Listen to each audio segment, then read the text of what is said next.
नमस्कार दोस्तों, मैं हूं विकास पाराशर और आप देख रहे हैं the super monk health and wellness. आपका स्वागत है।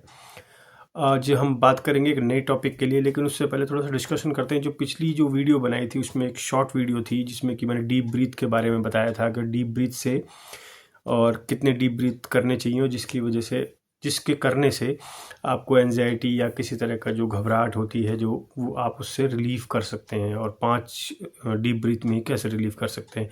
लेकिन मुझे कुछ ऐसे कमेंट्स मिले या ऐसे कुछ सजेशंस आए कि आप उसको थोड़ा सा डिटेल्ड या और भी कुछ इस बारे में इंक्लूड करें। तो आज की वीडियो इसी बारे में है कि अगर आप किसी एंजाइटी अटैक या फोबिया से या किसी भी कारण किसी चीज़ से परेशान हैं तो आपको इनिशियली क्या करना चाहिए और जनरली आप क्या कर सकते हैं विदाउट मेडिसिन, कि कैसी एक्सरसाइजेज से आप इन चीज़ों में रिलीफ कर सकते हो अपने आप को इमिडिएटली भी, और धीरे धीरे आप इस चीज़ से निकल भी जाओगे।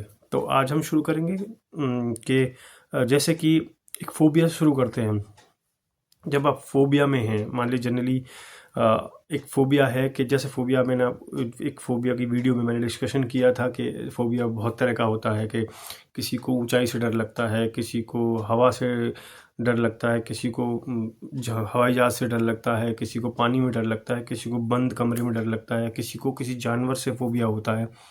तो ये सारी चीज़ें होती हैं। लेकिन अभी जैसे हम बात करते हैं, जैसे एंजाइटी भी है, फोबिया भी है, बहुत सारी चीज़ें, डिप्रेशंस के इश्यूज होते हैं। लेकिन जनरली जो ट्रिगर करती हैं, जैसे फोबिया के बारे में जैसे डिस्कशन करते हैं, कोई ऐसा आता है जैसे कि आप भीड़ भाड़ वाली जगह पर हैं, किसी किसी को घबराहट होती है, तो एक सिचुएशन क्रिएट करते हैं कि जैसे कि आप एक बस में चढ़ रहे हैं और उस बस में बहुत भीड़ है।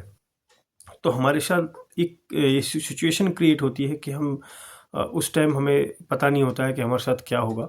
लेकिन जैसे ही हमने उस बस में एंट्री की, उस बस में एंट्री करते ही जैसे हम अंदर जाते हैं तो हमारा माइंड सामने की तरफ देखता है कि भाई चारों तरफ भीड़ ही भीड़ है, और भीड़ होते ही माइंड एकदम ट्रिगर करता है उस फोबिया वाली सिचुएशन को, जो हमारी एंजाइटी तक में बदल जाती है या फोबिया से हम परेशान हो जाते हैं। और सबसे बड़ी सिचुएशन क्या होती है कि हम उस चीज़ को कंट्रोल नहीं कर पाते हैं और वो सिचुएशन ओवर थिंकिंग की तरफ चलनी शुरू हो जाती है। कि जैसे कि हम बस में एंट्री करी और हमने देखा बहुत भीड़ है, बहुत भीड़ होती, अरे अब क्या होगा, अब तो इस भीड़ में मैं दब जाऊंगा या दब जाऊंगी।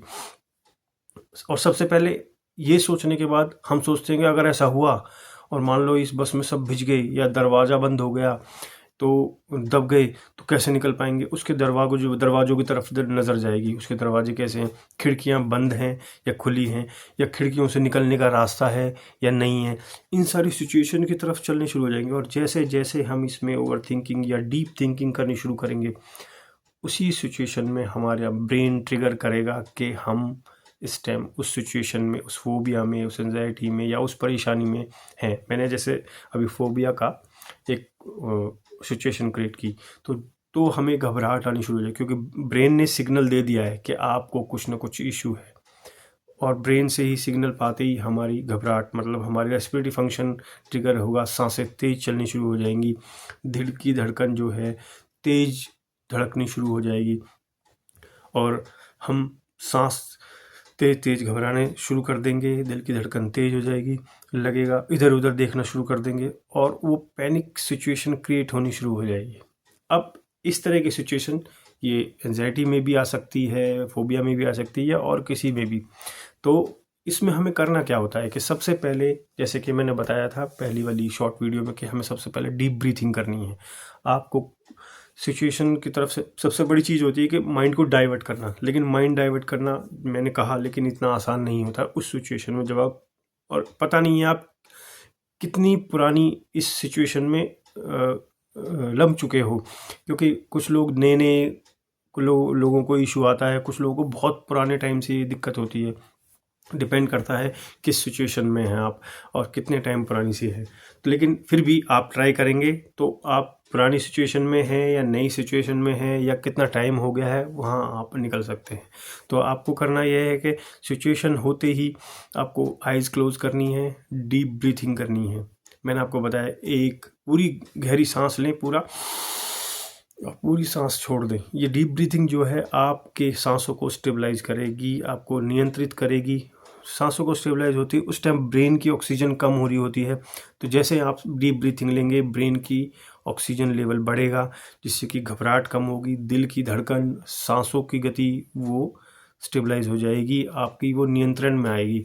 तो यहाँ आप थोड़ा कंट्रोल कर पाएंगे। फिर आपको देखना है कि जो माइंड ट्रिगर कर रहा है मुझे, जिसकी वजह से सारी सिचुएशन क्रिएट होती है, जहाँ मुझे वो रोकना है, उस सिचुएशन के लिए आपको माइंड डाइवर्ट करना है। और माइंड डाइवर्ट कैसे करेंगे? जब आप इतनी भीड़ में हैं तो आप लोगों को देखना शुरू कर दें जो कि कूल और आराम से बैठे हैं, बिल्कुल आराम से।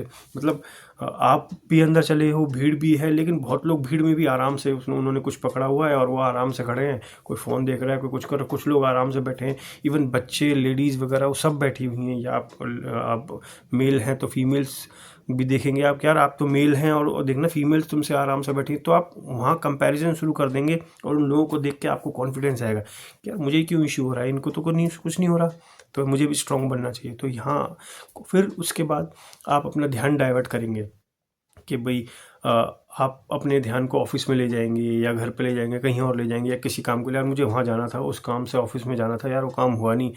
आप देखेंगे कि विद इन सम सेकेंड्स, क्योंकि ये जो ट्रिगर करती हैं ना चीज़ें, जिस तरह से एकदम ट्रिगर करती हैं उसी तरह से आप धीरे धीरे शांत भी होंगे। तो जैसे ही ट्रिगर करती हैं ये सारी सिचुएशंस आप बनाएंगे, माइंड को डाइवर्ट करेंगे, कहीं और सोचना शुरू कर देंगे या दूसरी जगह लोगों को ऑब्जर्व करना शुरू कर देंगे। सिचुएशन को ऑब्जर्व मत कीजिए, वो आपको ट्रिगर कर रही हैं। आप लोगों को ऑब्जर्व कीजिए और किसी सिचुएशन को क्रिएट कीजिए जिससे आपको दिक्कत ना आए, और आप धीरे धीरे रिलीव करना शुरू कर देंगे। और डीप ब्रीथिंग कंटिन्यू 2 4 6, जब तक आपको रिलीफ ना हो आप बहुत जल्दी रिलीव कर जाएंगे। तो ये तो होती है कि इमीडिएट सिचुएशन में आप क्या कर सकते हैं। अब ये है कि ये सिचुएशन आपके साथ कम हो और आगे धीरे धीरे ख़त्म होती चली जाए। इसके लिए डेली डीप ब्रीथिंग की प्रैक्टिस करें, डीप ब्रीथ करें। और जो मैंने बॉक्स ब्रीथिंग वाला बताया था, जो 4 ब्रीथ ऐसे करके और 4 काउंट तक होल्ड करके फिर 4 काउंट तक रिलीज़ करके, इस तरह से रोटेट करना है। और उसके बाद ब्रीथिंग प्रैक्टिस के लिए जैसे अनुलोम विलोम है, नाड़ी शोधन क्रिया है, रेस्पिरेटरी फंक्शन अच्छा होगा, माइंड ऑक्सीजनेट होगा, ठीक है। इंगला पिंगला सुषुम्ना नाड़ी जो होती हैं उससे एक्टिवेट होती हैं, स्टिमुलेट होती हैं। और ब्रेन के लिए भ्रामरी सबसे बेस्ट एक्सरसाइज है।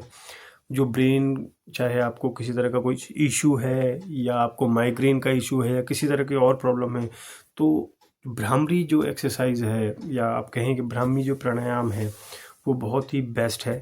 क्योंकि भ्रामरी प्राणायाम में जब आप करते हैं, जैसे आपने आंखें बंद की, यहाँ उंगली रखी और कान बंद कर लिए, सांस भरी और की आवाज़ जब आप निकालते हैं, तो ये जो की आवाज़ है और जो ये ट्यून होती है ये आपके ब्रेन को स्टिमुलेट करती है। सबसे ज़्यादा आपके जो न्यूरॉन्स हैं उनकी एक्टिवनेस बढ़ जाती है, ये फैक्ट है। और ये चीज़ उसके अंदर भी क्लियर हो चुकी है साइंटिफिक स्टडीज़ में।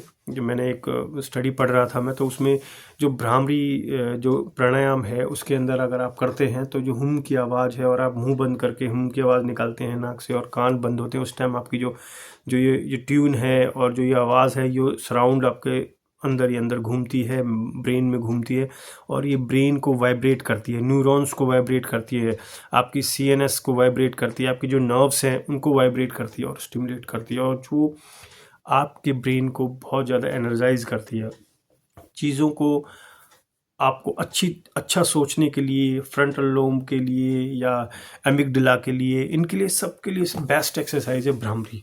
और अब जिनको भी ये जो सारी चीज़ें ब्रेन से ट्रिगर होती हैं, तो आपको सबसे बेस्ट है कि ब्रेन को बेस्ट बनाने के लिए, ब्रेन को स्ट्रॉन्ग बनाने के लिए और एक्टिव बनाने के लिए इन एक्सरसाइज का करें। तो आप ब्रीथ जो है डीप ब्रीथ मैंने आपको बताया वो करें, और उसके साथ अनुलोम विलोम कर सकते हैं, नाड़ी शोधन क्रिया।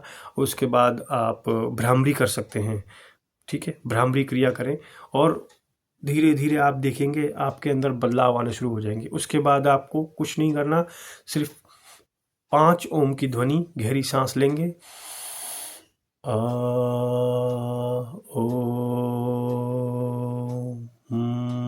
मतलब मैंने इसको थोड़ा जल्दी करा है, आप अपनी सांस के हिसाब से ओ म 3 जो ध्वनि निकलती हैं ओम की में, वो 5 आप पूरी ओम की ध्वनि करेंगे।